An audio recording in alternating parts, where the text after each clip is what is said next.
I started to say, what if I can pull this off? When I first walked into the Navy SEAL recruiter's office, he looked at me and said, there's only been 35 African Americans in 70 years make it through. You know what I said to myself?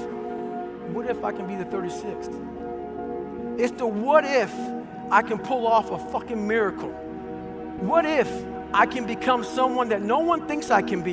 And just me talking about that, I have the hair going up on my arms because it makes me just like, what if?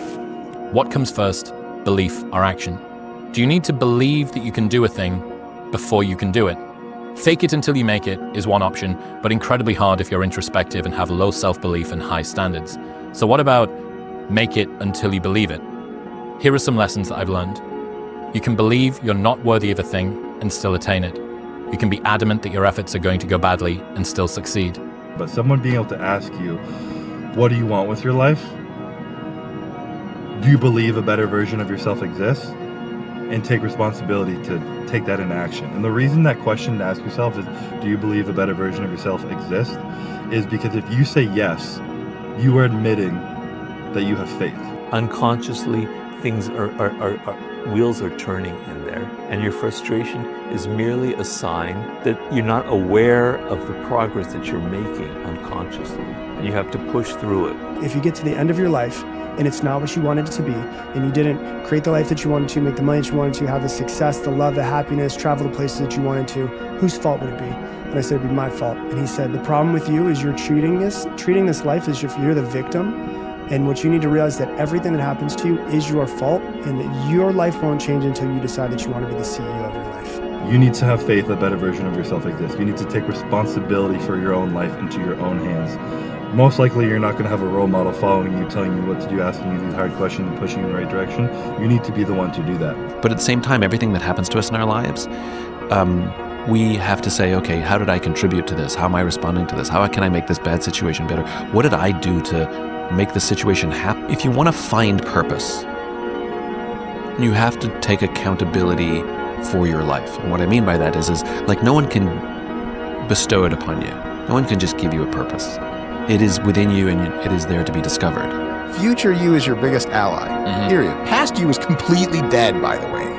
Future you is gonna exist soon, and you're gonna wanna be a future you that you look back at as many points as possible in future you world to be like, damn dude, old me set the shit up good. Yeah, Gwinder Bogle says your future self is watching you through your memories, whether it's with pride or regret, depends on what you do now. I have nothing to lose. And that was when, if everybody who's like at the bottom and feels like they have nothing going for them, reframe that as I have nothing going for me, which also means that I have nothing to lose by taking action, it makes you a much more dangerous person.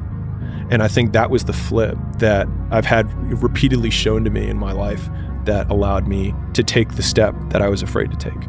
The moment you take action, your life will change. The moment you take action, clarity replaces confusion. The moment you take action, momentum begins. The moment you take action, the right time finally arrives. The moment you take action, you stop waiting for permission. And the only way to move forward in life is by starting and just taking action. There's no book or a 12-step program or perfect way that is going to organize things. And this sounds super trite to say, I know everyone knows that, but people still don't do it. Awareness doesn't mean anything. Action is all that matters. How the hell do I have all this stuff? It's because I did shit earlier that didn't pay off at the time. It paid off later. So with that whole decision tree I just described, you can really easily choose if you're going to just do shit you like right now, or if you're going to do some shit now that you're not a big fan of right now.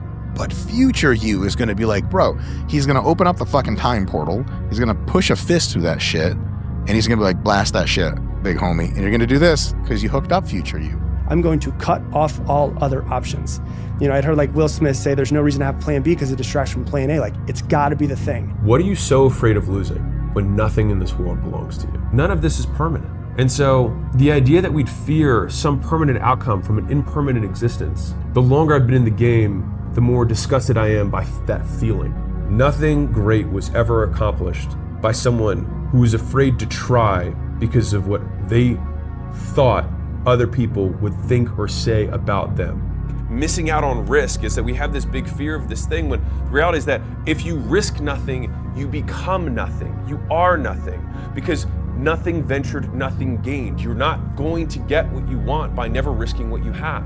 And the thing is that the things that we have aren't always material. And I think this is actually one of the big misconceptions of people who are starting out, is like, I can easily stand here and say, you were the most dangerous in the beginning because you have nothing to lose. Struggle doesn't mean you're on the wrong path.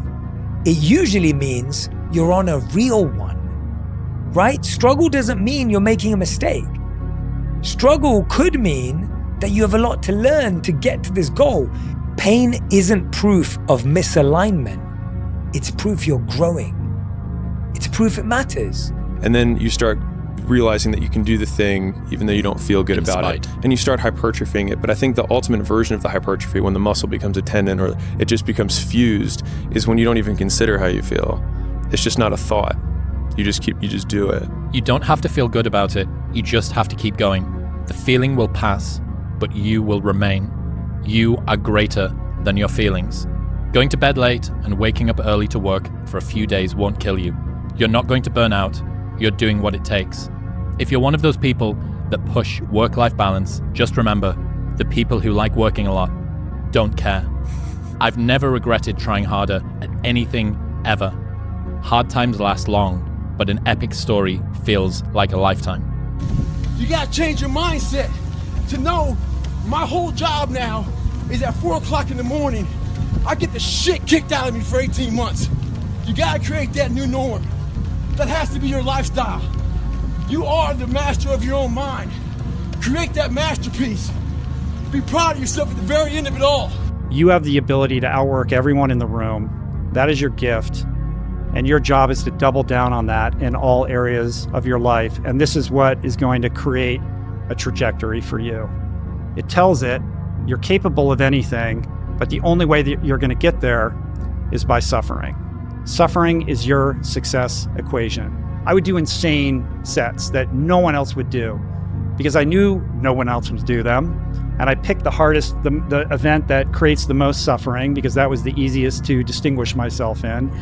The distance that we can shrink between wanting to do something or thinking something should be done and it being done is a direct indication of our personal power in our lives. And so that has helped me basically think, don't be a powerless bitch. Just shrink the gap. The only place to go from failure is to win. You have to achieve failure. You have to take it that far. Nobody wants to go that far. It's too scary. But you know something? I got news for you. That's where winning is. It always has been. Nothing's changed since the 70s. Nothing.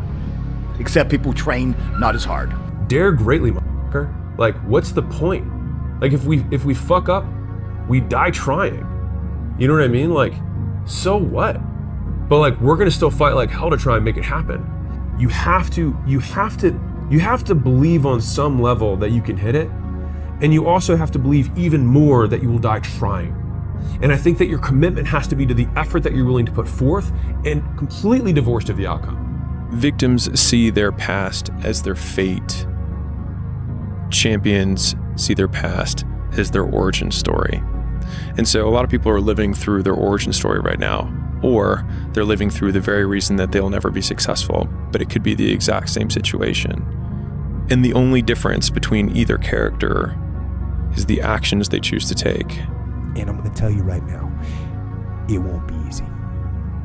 It will be hard because life is hard. That's what life is.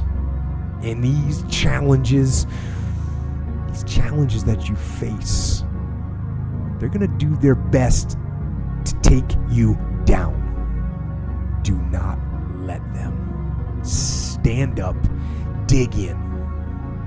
Line up those problems and confront them, face them, fight them. Do not let them bring you down. Like, what if everybody's chasing some sort of finish line, but what if you just today just made the decision, because they're all decisions. I've already won. That's it. I'm alive. I've got one good friend. I've got I'm sure every one of us can find something in our lives that we like. And this idea of already thinking of yourself as having won the game and the rest of life is simply, it's all after the finish line. It's anything you want to do after the finish line. Go have a good time. He said, what if you just decided you won already? And I was like, oh my God, everything's great.